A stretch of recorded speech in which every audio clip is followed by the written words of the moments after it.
Bonjour à toutes et à tous et bienvenue sur Grand Lille TV pour cette nouvelle édition du Rendez-vous de l'Écho. Et aujourd'hui, nous sommes en compagnie de Sébastien Berg. Bonjour. Bonjour. Alors, vous êtes le PDG, président, directeur général, pour le rappeler, de la société Lutti, fabricant de bonbons bien connu. On peut dire aussi créateur de friandises, comme le slogan de l'entreprise le dit. Rappelez-nous quand même en deux mots vraiment le concept, votre métier principal aujourd'hui.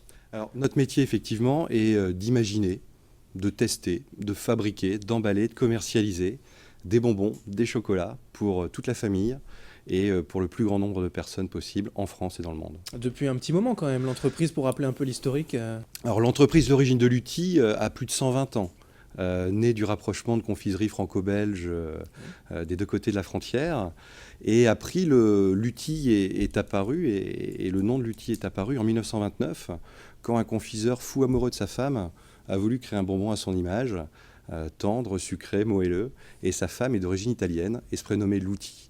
Et c'est là qu'est né le caramel originel Lutti, à l'image de sa femme, un amour à la folie. Ça, c'est vraiment le bonbon traditionnel, un peu l'emblème de la marque Lutti. Ça a évolué depuis. Absolument, absolument. Lutti a continué d'évoluer, d'inventer des nouveaux bonbons, des nouvelles friandises, les bubble gum en tube dans les années 80, et le bonbon acidulé et acide dans les années 90, avec l'Arlequin, qui est le bonbon à sucer, le plus vendu en France.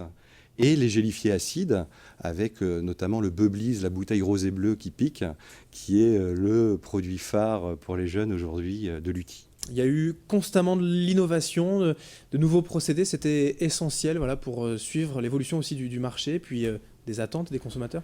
Alors, on a fait plus que suivre l'évolution du marché, puisque ce marché du bonbon acide, c'est nous qui l'avons inventé. Auparavant, tous les bonbons étaient essentiellement sucrés et ou enrobés de sucre.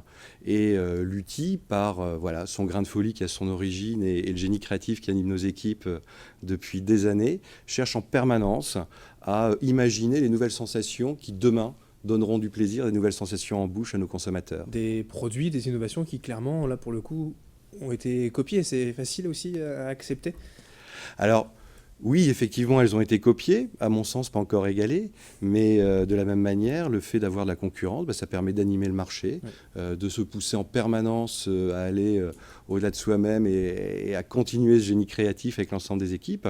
Et ça permet aussi aux consommateurs d'avoir le choix et de vous choisir vous plutôt qu'un autre. Si on devait donner quelques chiffres peut-être pour présenter l'entreprise en termes de chiffre d'affaires ou de collaborateurs aujourd'hui. Alors, Lutti, oui, absolument, à commencer par les collaborateurs. C'est 450 collaborateurs qui sont dans le Nord. Nous produisons à Bondu. C'est une usine de 50 000 m² qui est la plus grosse confiserie de France et qui, pour vous donner une idée, chaque jour produit 15 millions de bonbons.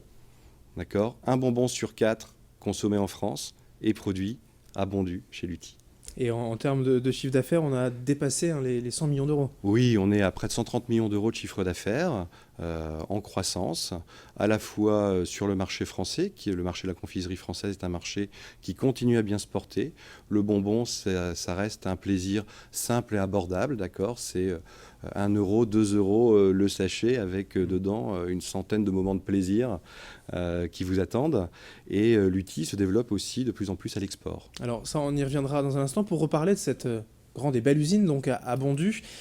Tous les procédés technologiques, l'innovation, en fait, le recherche, développement, tout est fait ici. Alors absolument, le centre de recherche et développement et nos 4 chefs de projet R&D qui sont les savants fous dont Lutti a besoin pour créer les bonbons de demain sont à Bondu. Les laboratoires pilotes sont à Bondu et l'immense majorité, plus de 90% des produits que nous vendons sont fabriqués à Bondu.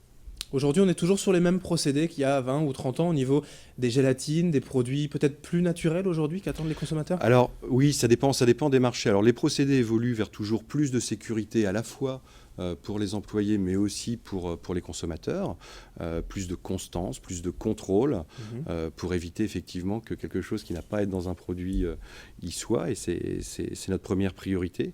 Et au niveau de l'utilisation des matériaux, effectivement, on fait de plus en plus attention à l'origine, à la naturalité et à l'innocuité des matériaux que nous utilisons, parce que voilà, quand on mange un bonbon, on doit se faire plaisir et rien d'autre. Le bonbon, ça a aussi une image forcément positive, vous le disiez, c'est le plaisir des enfants. Il y a aussi une image forcément négative au niveau, par exemple, des dentistes pour les dents. Est-ce qu'on pourrait imaginer peut-être créer un bonbon sain, entre guillemets, vous voyez ce que je veux dire ? Alors, un bonbon sain, Effectivement, oui, dans le bonbon, il y a du sucre. D'accord. Le bonbon, c'est fait pour se faire plaisir, et le sucre est une des molécules chez l'être humain qui donne du plaisir. Oui. Mais il faut, comme tout ce qui fait plaisir, le consommer avec modération. On encourage, nous, pas du tout la surconsommation de bonbons, d'accord. On connaît la règle qui est 5 fruits et légumes par jour. À celle-là, chez Lutti, on a envie d'ajouter la règle de 3, qui est de dire, quand on mange des bonbons, c'est en quantité modérée, pas plus de 3 fois par jour, et on se brosse les dents 3 fois par jour, et on fait du sport 3 fois par semaine. Pour l'avenir, le développement, vous le disiez, à l'export, on est déjà deuxième marque française, aussi première en Belgique, je crois déjà. Pour l'Europe, pour le développement international, comment ça se passe ? Alors, on choisit de se prioriser sur les zones qui ont le plus de sens pour Lutti. Pour des raisons culturelles, donc les zones francophones, francophiles, et aussi pour des raisons d'histoire, parce qu'on a appartenu par le passé à d'autres groupes, dont des groupes d'Europe du Nord, qui ont développé la notoriété de Lutti sur ces marchés-là. Et on se développe là énormément aujourd'hui, en Scandinavie, dans les pays du Maghreb, au Moyen-Orient. Et on pense là aller de l'autre côté de l'Atlantique, notamment au Québec, pour apporter nos sensations de bonbons Lutti qui n'existent pas de ce côté-là de l'Atlantique. Eh bien, ce sera peut-être l'occasion de venir en reparler une fois que vous aurez mis les pieds dans la belle province. Merci Sébastien Berg d'avoir été avec nous, PDG de Lutti, et de venir parler de cette société. Merci à vous, avec grand plaisir. Et merci à toutes et à tous donc de nous avoir suivis pour ce rendez-vous de l'écho. Dans un instant, l'information continue sur Grand Lille TV.